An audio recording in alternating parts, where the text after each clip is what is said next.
नमस्कार। आज हम आपको अमेरिका से आए हुए एक पोलियो पेशेंट से गुफ्तगू करवाते हैं। आप करीब करीब यहाँ पे 3 महीने के करीब हो गया है, 3.5 और आपकी लेफ्ट साइड पे पोलियो का। थोड़ा सा आप बताइए सभी को कि ये जो आपका सफर था यहाँ तक आने का, वो कहाँ से शुरू हुआ, कैसे शुरू हुआ, क्यों आए। ऑलमोस्ट आप एडजस्टेड थे लाइफ में इस चीज के साथ, तो क्या आपको सूझा कि हमने ऑपरेशन करवाया, क्यों करवाया? One thing. सेकंड थिंग, कि इतनी दूर से आप आए, 3 महीने आप यहाँ रहे, बच्चों को छोड़कर आए, तो क्या ये वर्थ था इतना यहाँ? सबसे पहले प्लीज आप अपने सफर के बारे में बताइए कि वहां से कैसे अमेरिका से पहुंचे यहाँ। मेरे फुट में पेन होता था due to last 2 years covid की वजह से। कोई वॉकिंग इतनी नहीं होती थी और इतनी मूवमेंट कम हो गई थी। उसकी वजह से मैंने देखा मेरे फुट के नीचे थोड़ी केवस हो रही है और जब मैं वॉक करती थी तो पेन होता था।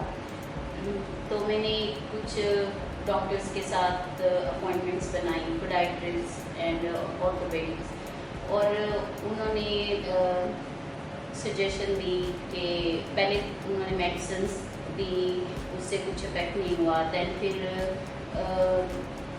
मैंने कुछ और डॉक्टर्स के साथ अपॉइंटमेंट्स बनाई और उन्होंने कहा कि वो सर्जरी कर देंगे, ट्रिपल ऑर्थोटिस कर देंगे। दैन लेकिन मुझे कुछ लगा कि मुझे सेकंड ओपिनियन चाहिए, एक ही डॉक्टर के पास या सेकंड डॉक्टर के पास जाके जो वो कह रहे हैं मुझे कंफर्टेबल नहीं लगा। तो मैंने फिर सेकंड थर्ड ओपिनियन ली। जो सेकंड जो डॉक्टर से ओपिनियन ली, उन्होंने कहा कि वो ट्रिपल ऑर्थोटिस कर देंगे, उससे फ्यूजन हो जाएगा। देन आई फाइंड आउट कि उससे मेरी some of the movements and foot की वो रुक जाएंगी, तो मुझे वो भी ठीक नहीं लगा। एंड देन फिर मैंने थर्ड जो मेरी पोडाइट्रिस्ट के साथ अपॉइंटमेंट बनाई और उन्होंने कहा कि वो डबल ऑर्थोटिस कर देंगे। Then I go again forth multiple doctors के साथ।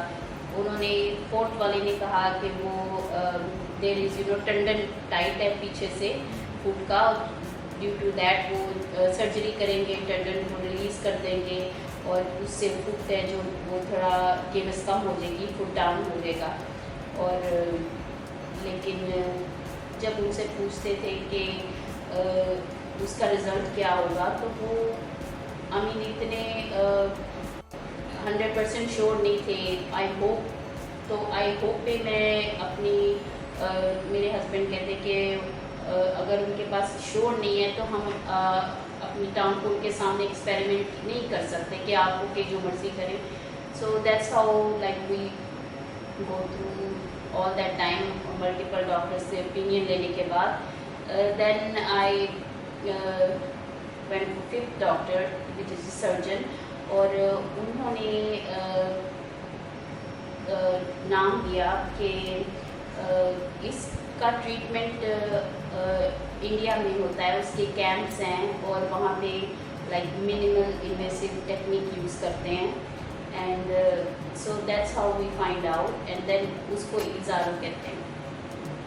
And then we came home and then we start searching online कि ये इज़ारो क्या है। Then we see this 3 country practice those, Germany, Russia और India। And then हमने देखा कि इज़ारो है क्या और कौन कौन से डॉक्टर्स हैं जो इसमें एक्सपर्ट्स हैं, जो जिनके पास एक्सपीरियंस है इसका। And so that's how we came to reach India, because मेरे हस्बैंड ओरिजिनली फ्रॉम इंडिया से हैं। सो एंड देन हमने सोचा कि दैट्स द बेस्ट ऑप्शन कि हम इंडिया में सर्च करते हैं स्टार्ट।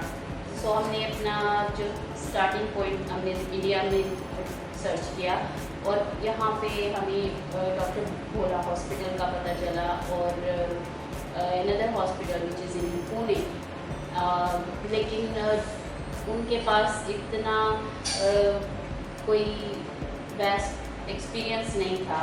लेकिन भोला हॉस्पिटल में हमने देखे बहुत से टेस्टिमनीज पेशेंट्स के, बहुत सी वीडियोस थी और उसमें मैंने कुछ ऐसी चीज़ें नोट की जो उन पेशेंट्स में थी और जो मुझ में भी थी। लाइक जैसे उनकी हील है वो थोड़ी लिफ्ट रहती थी, सेम थिंग मेरे साथ थी कि मेरी नी है जो ग्राउंड पे नहीं लगती थी, उसकी वजह से अनस्टेबिलिटी थी और जो हिप था लॉक था ड्यू टू दैट। और तो मुझे लगा कि मुझे यहाँ पे जाना चाहिए और that's best option for me. So that's how I call, make appointment and then we arrange everything and I came on medical visa and that's how I reached Pola Hospital. Right. तो ये बहुत ही common सी चीज आ रही है सामने कि जब corona हुआ तो जो पोलियो के पेशेंट्स थे उनकी एक्टिविटी जो थी वो कम हो गई। जब उनकी एक्टिविटी कम हो गई तो जो मसल्स वो चलने में यूज करते थे उनकी एक्टिविटी और कम हो गई। उनके जो बेंड्स थे बॉडी में वो ज्यादा हो गए, उनका चलना कम हो गया, उनका खड़ा होना कम हो गया, उनका थकना ज्यादा हो गया, उनकी एड़ियां जमीन से ज्यादा उठनी शुरू हो गई। उन्हें ये डर रहने लगा कि मैं गिर ना जाऊं और उन्हें ये कई बार गिरने की संभावना भी होने लगी। उन्होंने फील किया कि गिर जाते हैं। उनकी थकावट जो थी वो बढ़ गई। ये सभी फीचर्स जो हैं ये दर्शाते हैं कि ये पोस्ट पोलियो सिंड्रोम की शुरुआत है और ये जो पोस्ट पोलियो सिंड्रोम है ये धीरे धीरे बढ़ता जाता है। पहले आप इस सिंड्रोम से पहले 100 कदम चलते थे, जब ये सिंड्रोम स्टार्ट होता है तो 100 से 90 पे आ जाते हो, 80 पे आ जाते हो, 70 पे आ जाते हो, 60 पे आ जाते हो। धीरे धीरे धीरे धीरे आपकी दूसरी टांग भी जो है वो भी इफेक्टेड, बिकॉज जब इस पे लोड नहीं आएगा देन आपका 100% लोड आपकी नॉर्मल लेग पे होगा। जब आपकी नॉर्मल लेग सर्टेन टाइम और सर्टेन टाइम पीरियड आएगा जब वो भी टायर्ड फील करेगी और ज्यादा देर आप चल नहीं पाएंगे उसकी वजह से।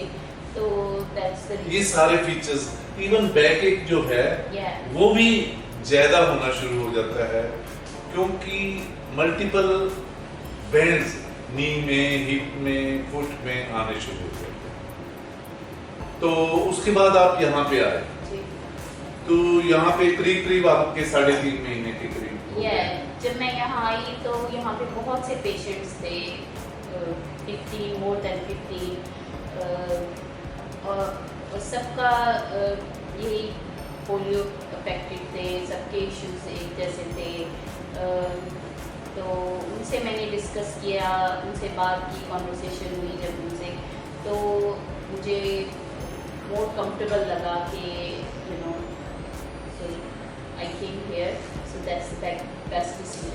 क्योंकि आप जब आए थे तो आप दिखाने के लिए आए, evaluation के लिए, कंसल्टेशन के लिए आए थे, इवैल्यूएशन के लिए आए थे। तो इवैल्यूएशन के बाद आपको कॉन्फिडेंस हो गया कि मैं भी ठीक हो सकती हूँ। ऐसी क्या चीज थी जो आपको स्ट्राइक करी? Yes, I can answer. Because I have spoken lot of patients, तो जब उनकी मैंने देखा कि वो पहले कैसे चलते थे, कुछ के हैंड गेट्स थे, कुछ बिल्कुल बेंड होके चलते थे, कुछ एवरीबडी हैव डिफरेंट और कुछ आप ही की तरह थे जो कि एड़ी उठा के नी अनस्टेबल के साथ, हिप अनस्टेबल के साथ चलते थे और वो ऑपरेशन के बाद बेटर हो। ठीक है, फिर उसके बाद क्या हुआ यहाँ आने के बाद? या देन फिर हमने डिसाइड किया कि हम सर्जरी के लिए रेडी हैं और फिर हमने सर्जरी के लिए हाँ कर दी। देन मई 19, 2022 को मेरी सर्जरी हुई और आफ्टर 2 days मैं जब खड़ी हुई तो मुझे लगा मेरा फुट है जो हील नीचे नहीं लगती थी थोड़ा डाउन हो गया और जो मेरी नी लॉक प्रॉपरली नहीं होती थी जो कि मेरा स्टेबल लेग है ओवरऑल मुझे लगा कि थोड़ी सी स्ट्रेंथ आ गई है थोड़ा आई कैन पुट जब मैं लोड रखती थी तो पता चलता था कि ये वेट आ रहा है इसमें जो कि आपने पहले जिंदगी में फील नहीं किया था। ये टांग ऑपरेशन से पहले आपका करीब 0% हो गया, आपकी एड़ी नहीं लगती थी। ऑपरेशन के बाद अब आपकी एड़ी आराम से नीचे लग जाती है, आपका का सारा पैर जो है पूरी तरह अच्छी तरह जमीन पे आता है। आपका जो नी था वो आगे को भाग जाता था, अनलॉक हो जाता, अनस्टेबिलिटी क्रिएट करता था। जब आप खड़े होते थे तब भी और जब आप चलते थे तब भी। ऑपरेशन के बाद आपका नी स्टेबल हो, वो आगे भागना बंद हो गया। आपका जो कुल्ला भी था, हिप पिच जो था, वो भी काफी पीछे को था, तो वो बैक इश्यूज क्रिएट करता था, वो भी न्यूट्रल हो गया। आपका पोस्चर बेटर हो गया। पहले आप खड़े होते थे तो इस पे 0% लोडिंग थी, मेन लोडिंग राइट साइड पे थी। आज की डेट में आपकी ऑलमोस्ट इक्वल लोडिंग है, रादर इस पे उससे भी ज्यादा लोडिंग। आपका सॉरी जो दूसरी टांग है वो भी बहुत बेहतर हो गई, उसको थोड़ा रेस्ट, उसे चलने पे रेस्ट मिलने लगा, उसे खड़े होने पे रेस्ट मिलने लगा। उसकी जो पेन थी खड़े होने पे चलने पे वो भी ऑलमोस्ट खत्म हो गई और आपका पोस्चर भी सीधा हो गया। तो आपके माइंड में, आपकी फैमिली के माइंड में, सब में एक वो था कि हम जाएंगे तो हम ऐसे होके आएंगे। क्या उस तरह की कोई चीज मिली आपको जो आपकी डिजायर थी, जो एक्सपेक्टेशंस थी हॉस्पिटल से, क्या वो फुलफिल हुई? जो एक्सपेक्ट करके आए थे वो डेफिनेटली फुलफिल वो हुई। आप यहाँ रहे तो आपके पास करीब आपके साथ 15 पेशेंट्स थे, राउंड अबाउट थे, तो उनकी कैसी जर्नी रही रफली? उनकी भी बहुत अच्छी रही, बिकॉज हर एक का यहाँ पे ये होता है कि मॉर्निंग में स्केड्यूल होता है कि सबको थेरेपी के लिए जाना है, ये नहीं कि सर्जरी हुई है देन आपको बस बेड पे लेटे रहना है। तो सेकंड डे, थर्ड डे आपको नीचे बेसमेंट में लेके जाते हैं, देन आपको वॉक कराते हैं, थेरेपी, स्ट्रेचिंग, एक्सरसाइज। तो उससे आप एक तो आपकी बॉडी मूवमेंट होती रहती है, मसल्स थोड़े स्ट्रॉन्ग होते हैं, वॉकिंग बेटर होती है। और यहाँ पे इन्वायरमेंट ऐसा होता है कि आपको लोनली फील नहीं होता, बिकॉज बहुत से पेशेंट आपके जैसे होते हैं। आप कंफर्टेबली एक दूसरे के साथ बात कर सकते हैं, एक दूसरे को मोटिवेट कर सकते हैं। किसी को दूसरे को देख के अगर आप डाउन हैं देन आप बेटर हो जाते हैं।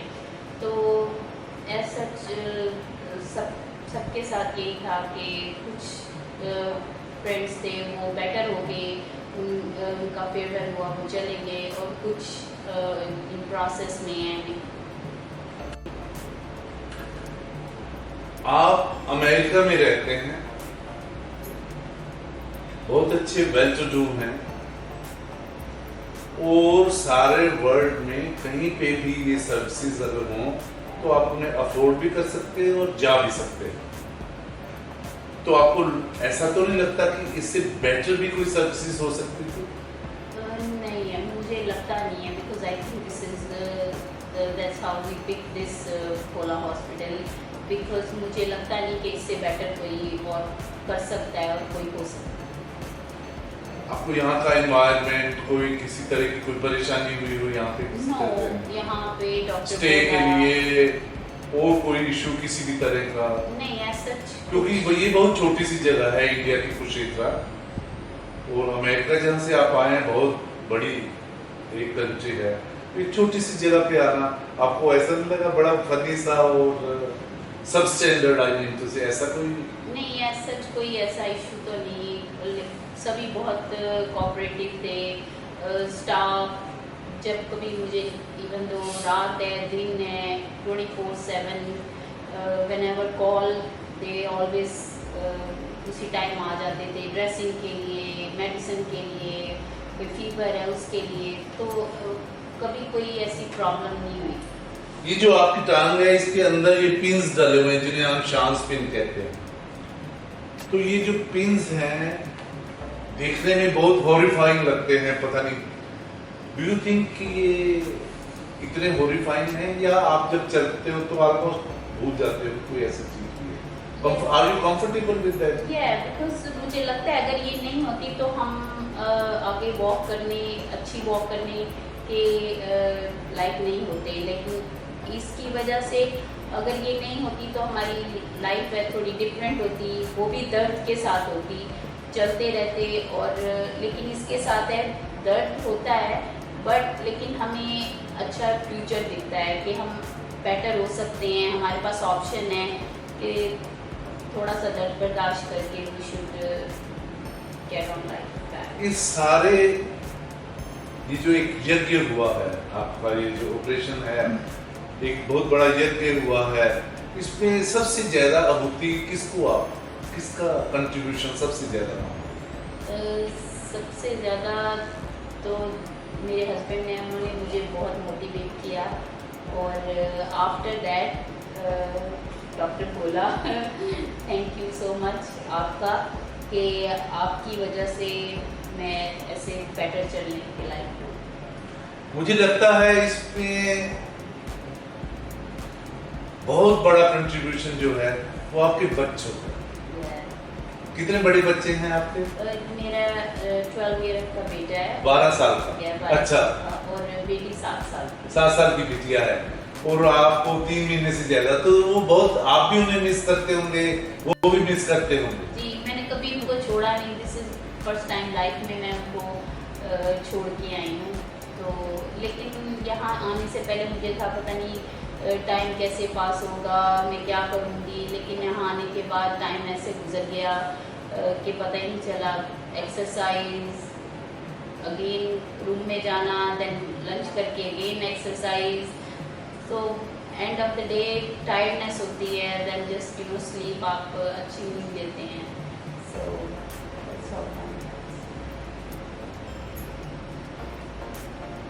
आपने, आपके हस्बैंड ने, आपके पापा भी यहाँ आए थे, आपके बच्चों ने, आपकी सिस्टर ने जिन्होंने बच्चों को रखा हुआ है,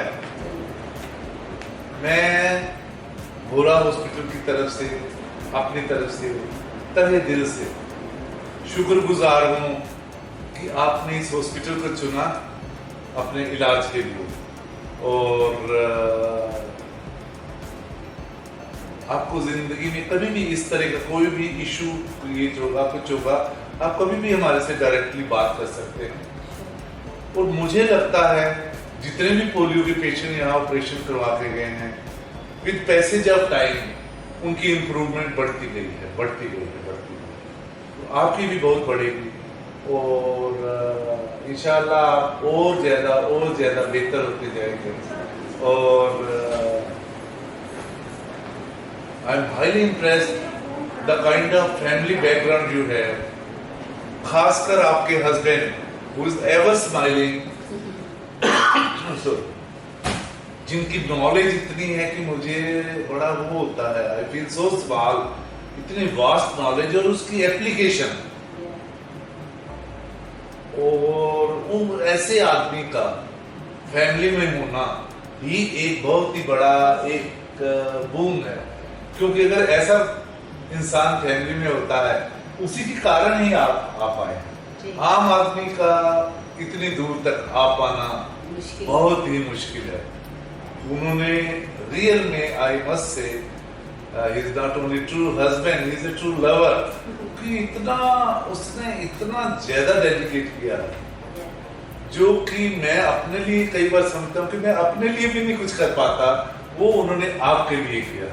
you are very lucky to having and I am also very lucky कि आप यहाँ पे आए।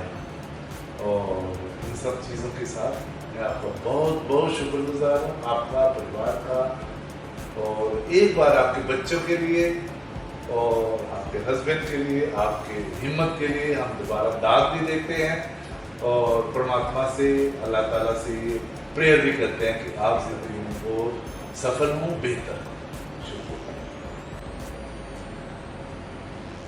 अगर आपको मेरे इलाज या अपोलो हॉस्पिटल के बारे में कोई भी फर्दर डिटेल्स चाहिए तो मेरे रिव्यूज़ पे जाके आप इंफॉर्मेशन ले सकते हैं। Thank you.